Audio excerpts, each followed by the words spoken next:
This one is different. For the first time in a long time, we enter a Women's World Cup with Australia not having lifted the most recent prize that was available. Thank you, New Zealand, for having changed that streak. And Firdaus will remind us, thanks South Africa, who actually ensured the changing of that streak by beating Australia in the semis. But now the road is set. The stage is set for the Women's ODI World Cup 2025. The question, though, still stays the same. Can anyone stop Australia? Firdos, Val, Vishal, Sud, thank you for your time. Let's get it started. Who is presenting which case first? I'm going to say yes, a big yes to your answer, and present India as a very strong contender or challenger. I believe this is a stable Indian side that has entered any ODI World Cup in the past. It might not be the best India side because you've had greats like Mithali Raj, Jhulan Goswami in the past, but purely in terms of a group that has played together in recent times, this is a stable, settled Indian side, and I don't see a reason why they shouldn't be a very strong contender. That most recent series only further ups their credentials coming into this, not just getting a win, but perhaps even the decider, where you actually made a fight of a target of 400. True. Plus, you will have small questions around, say, a Pratika Rawal's strike rate, Harleen Deol's strike rate. What happens in that scenario? But we've seen time and again that this team has other elements that come together when your primary facets don't really fare as well as they would want. Of course, there are some chinks in terms of their fielding, which is constantly a work in progress. I thought they turned a page when they beat England in England just a few months ago. But that series against Australia showed that it's still an area of concern. But my biggest concern would be around the return of Amanjot Kaur and Renuka Singh, because we saw Renuka play two ODIs, but one of those was again, there was a phase where she clutched her left calf and walked off. Amanjot hasn't played in a few months' time. It's an ODI, not a T20I where you can get away with. So a couple of concerns, but otherwise, I feel it's a well gelled unit. All right. I want to hear the arguments for each of these teams first. So, Val, why don't you go next? I'm allowing England the strike, despite what has not been the best of ODI form of late, because they are the most recent ODI world champions outside of Australia. Yeah, so you ask, can England topple Australia? I'm going to say no. I know you want me to make the case for, but look, they off of an Ashes series, they played 7 games in that series in Australia, did not win one, and the squad makeup hasn't changed all that much. So if we're going to look at some positives, I think what it comes down to is they have got talent. They've got incredible talent in that squad, and they've got now, I guess, a bit of an X factor in Charlotte Edwards, their new head coach, and it's incumbent upon her to drag what she can out of the talent that she has. If she can do that, then yes, we can make a case. But I do think they just haven't had enough time. They've only played 14 matches under her leadership, and with new captain Nat Sciver-Brunt in place, only 6 of those have been one-day internationals. Home series against India, they lost 2-1, and that one victory they had was rain affected, so I'm not reading too much into that either. I just think they're up against it time-wise. All right. So, of the 4 primary contenders, I think we strike one off at this point, thanks to Val's elite honesty. Now, to the most consistent force in world cricket over the last year, the team that has made pretty much every final, and the team which now has a world title with the World Test Championship secured by the men. Firdos, go on. Tell us why South Africa are winning this. Yeah, that's why, right? Because the curse is broken. South Africa are world champions.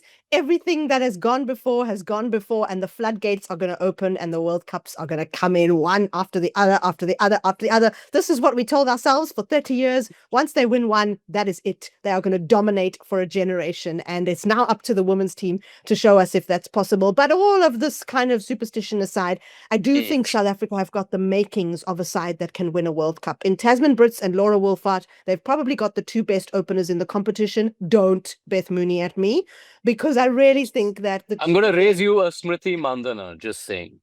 Yeah. Only has about Structure, 1,000 runs. composure.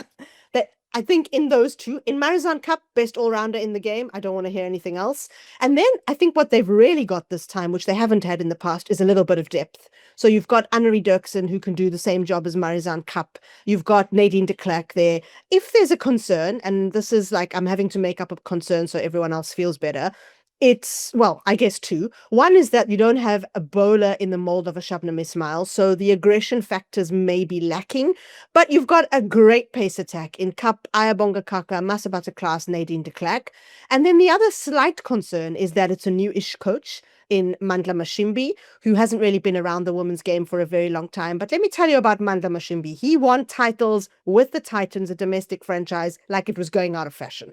So this is a guy who knows how to win. And I just think, in world sport, not just cricket, world sport, South Africa's time is now.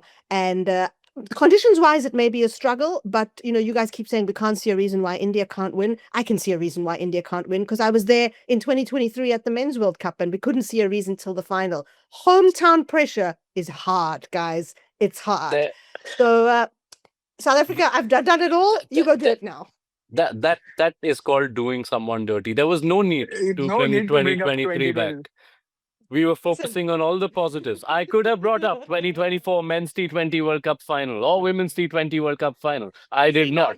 Now you wait. Well after. Now you wait for the rebuttals coming in. Sud, I know already has a lot of rebuttals, but wait on that because we will go first to the team who have actually managed to win a world title in the last few years. Vishal, New Zealand, are you optimistic? Yeah, quite optimistic. And just like Firdaus said, for South Africa, they have broken the curse. And New Zealand women have lifted a World Cup trophy in the past. But in more than 20 years, they had not men's format, women's format, across age groups. They were always called the underdogs. And they might still be called the underdogs by pundits and who not coming into this World Cup. And there is always a reason behind that. Before last year's T20 World Cup, they had lost 10 T20 matches in a row. They hadn't played T20 in a while when they came to the World Cup. But the way they beat India in the opening night and then went on to lift the trophy it made more than news. This time, they have not played an ODI in more than 6 months. So there are a few question marks around them, but they have so many things going for them. The senior players are absolute pros. Sophie Devine, Suzy Bates, Leah Tahu. Amelia Kerr is like a veteran and she's not even 25 yet.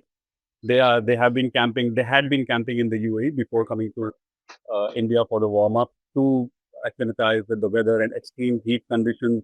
They have a couple of spinners who can do well in these conditions. If conditions are flat, like we saw in India, Australia recently, they have big hitters as well. So the World Cup trophy doesn't seem too far. All right. So you're saying they're trying to replicate the magic from last year where you don't play matches and then you come into a World Cup and then things just happen because 3 ODIs played this year for New Zealand and the last of those came in March, if I'm not wrong. Well, since you are the only one who has not made the strongest case for your team of choice, I will let you begin the round of rebuttals. Any questions to any of the arguments you've heard in favor of India, South Africa, and New Zealand? Okay, so England out. All right. I will say Firdaus raised Marizanne Cup, best all-rounder. I will bring up Amelia Kerr. If we want to support a New Zealand argument, she was player of the tournament in the T20s, can do it all. And as Vishal said, she's, the future of that team and she's been there quite a while. So she's a really strong factor for them. And, potentially if they go the distance, then she's a contender for player of the tournament. But yeah, I think, if we're going to sort of make a case, I'm going to jump on the New Zealand bandwagon. But it is going to take a lot for them to sort of translate from, I think, a T20 title to one-day internationals. It's a different format. They could get found out a lot more. And it's going to be a tough one. Yeah, my take on New Zealand is quite confused. Actually, thanks to all of you, because I was waiting to hear what the takes are. And just before we recorded this episode, I also got you guys to answer some quick fire questions where you had to make predictions, where a lot of you had New Zealand as their dark horses. And at the same time, a lot of you had New Zealand on the losing side of your one upset result for the tournament. So I honestly don't know which way New Zealand are going. And I guess no one knows, and that might be beautiful. Okay, I know, Sud, you really had some strong rebuttals, at least from your eyes, while Firdaus was talking. So go on. Yeah, this is, I think, for the first time in my mind, at least, I have a top 3 clear among the knockouts. I have Australia, India, and South Africa. But Firdaus, the only big question I have for South Africa is their scoring rate. They've been one of the slowest scorers, and even if you look at Wolfhard and Brits as a pair, traditionally they are not someone you'd imagine to go, hard at the new ball with the bat. And we've also seen once how that kind of affected them when Sri Lanka, of all teams, chased down a 300 plus total in South Africa in an ODI. So, given this World Cup is likely to be a bit high scoring tracks, I'm expecting them to be flatter as we saw during the India Australia series. That could probably hold them back. And as you yourself said, their bowling isn't a stronger suit this time. So, is that you think will that pull South Africa down? It's a good point. I actually think that the scoring rates have a lot to do with conditions.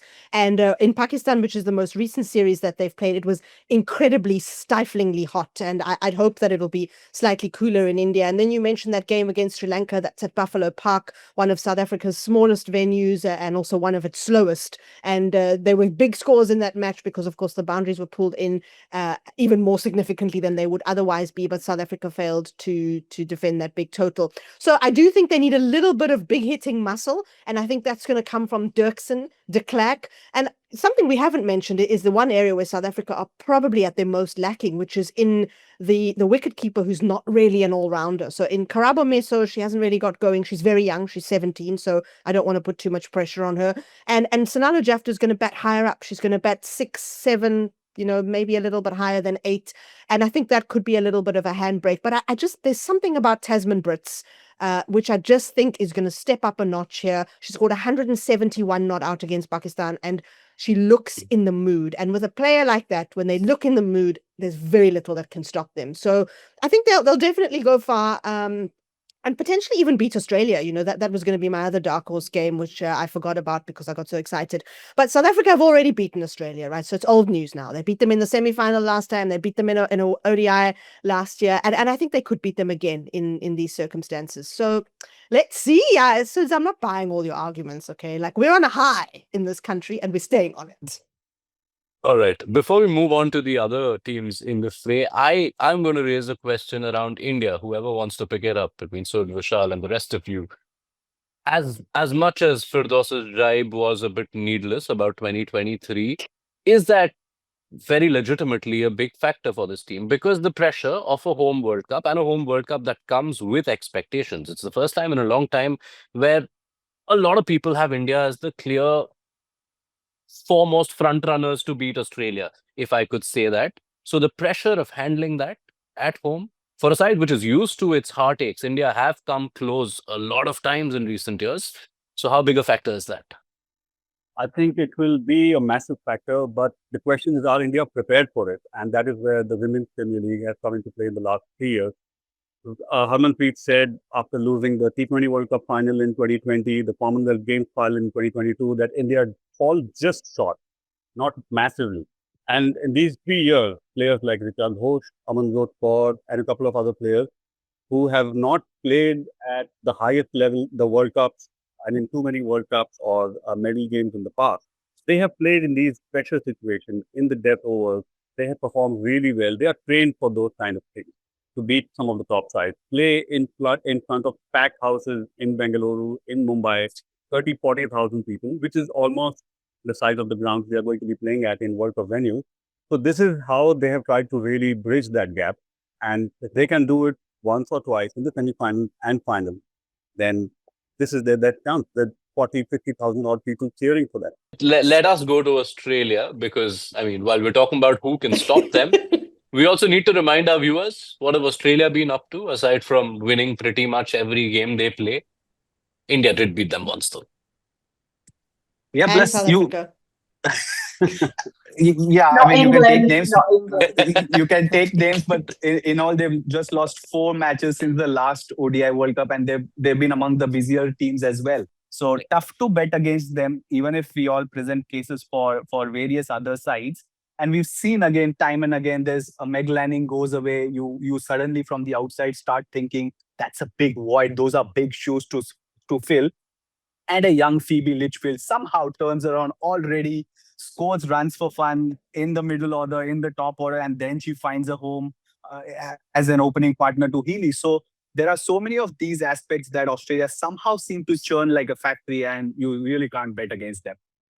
Yeah, Yeah, just on that, actually, we've got Elisa Healy back. She's had a really, wretched last 9 months with injury that, knocked her out of the T20 World Cup. She's now back. But as Suds mentions there, Phoebe Litchfield, in Elisa Healy's absence, we also had Georgia Bowl emerge as a new opener, and she's just flying. And, I think she scored a century in their second game against India at home. So, they've got wonderful backup if they have any injuries go down. Yeah, I mean, I guess the other part with a team as dominating and all conquering as Australia are, and they continue to be whatever version of them we see at these events, you expect with this format that of course, they make it to the knockouts.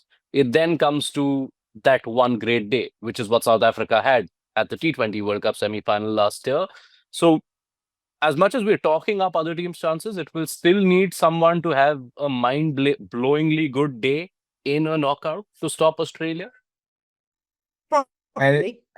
Yeah, and chances are high that even after that, that team would fall short, like we saw in the third ODI. Smriti Mandhana, excellent innings and all that, and yet Yeah. couldn't cross the line.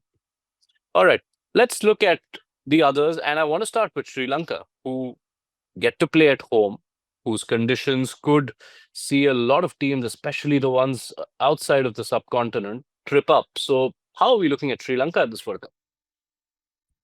Well, It's very a tricky situation that as a spectator, as a fan, you find Sri Lanka in, because you want them to do well.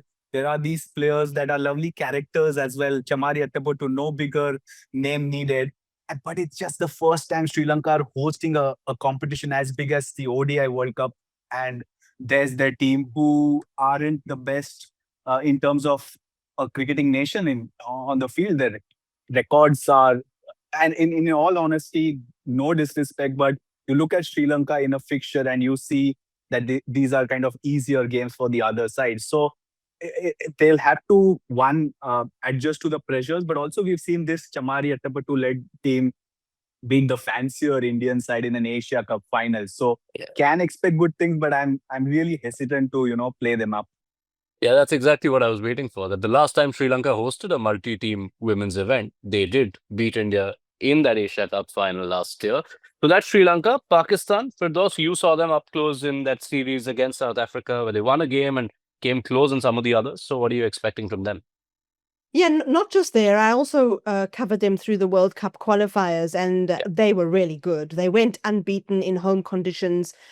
I think they've got a nice mix. They've got Muniba Ali up front, who's an excellent opening batter, very aggressive, very passionate. I mean, you saw her get dismissed against South Africa and really give it to the umpire. Maybe she should put that away. But it was interesting to kind of see that they've got a nice attack. They've got Sadia Iqbal, Nashra Sandhu, Diana Baig, the captain Fatima Sana. She's young, and I think how she manages the side will be really important. But you mentioned Sri Lanka have got the advantage of playing at home. In fact, Pakistan have even more of an advantage, because Sri Lanka still have to come to India to play the opening game. Pakistan have to go nowhere. They have to stay in Colombo for a month, enjoy the beach, not move hotels, not move stadiums. I think they've got it really good when it comes to just lack of logistical challenges. And, the other 7 teams are going to be traveling not just between countries, but they're going to be traveling in a huge expanse in India, right? These games are very far apart from each other, and there's going to be a lot of travel time. Pakistan save all of that.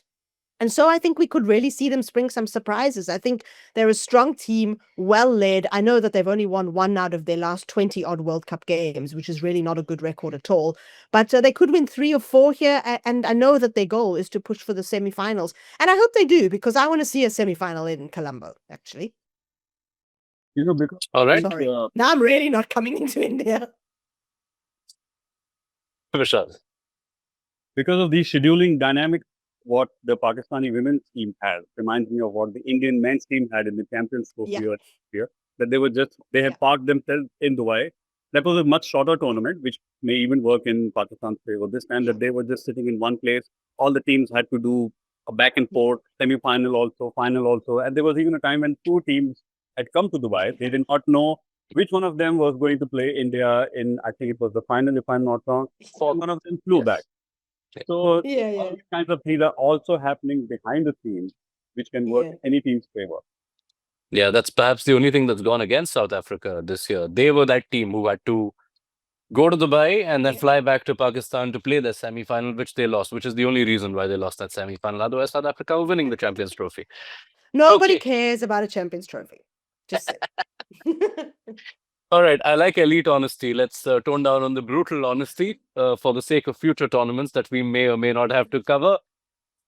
We're not going to close this without getting everyone's final prediction. So, what Wait, is you the haven't mentioned Bangladesh, and that's really bad. Bangladesh are a team which we all had, I think, as a team that could win a game. And, you know, they also came through the qualifiers where I actually thought that they would be the team that got through unbeaten, but then it ended up being Pakistan instead.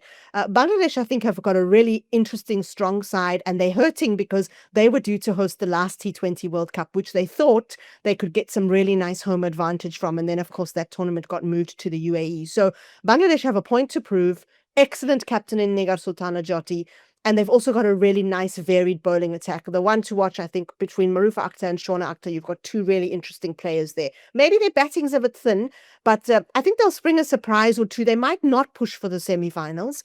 And of course, then that'll raise questions around, you know, them, West Indies, who's the better team? Because, of course, West Indies are not here this time around.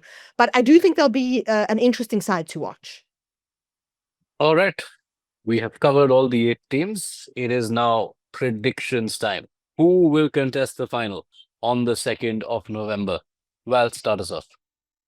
It's going to be Australia and India. Do you want to pick a winner? Oh, a winner, Australia. Firdaus. I want to say something different to what I said in the straw poll, but then I'm going to look like a very inconsistent human. So I'm going to have to say the same thing, which is South Africa and India. With No, I'm not saying more than that. okay, all right. So you do want to come to India, it looks like. Visha, I'll go with India and Australia. with How about a tie in the final? oh, amazing. All right, okay. Memories of 2019 are coming back. New Zealand fans, we're sorry. Sudarshan, I want to say South Africa and India, but hard to look past Australia and India on current form. With I'm not going to pick a winner. Let the game play and let it surprise us all. all right, okay. Lots of India, lots of Australia, lots of South Africa. They do look like the 3 front runners coming into this tournament. But we just have to go back to last year's T20 World Cup to know that stranger things do happen. New Zealand not only won themselves a World Cup, they did a big favor to the conversation and the narrative around women's world events with what they achieved in the UAE. So let there be something special again. The stage is set for the ICC Women's World Cup 2025.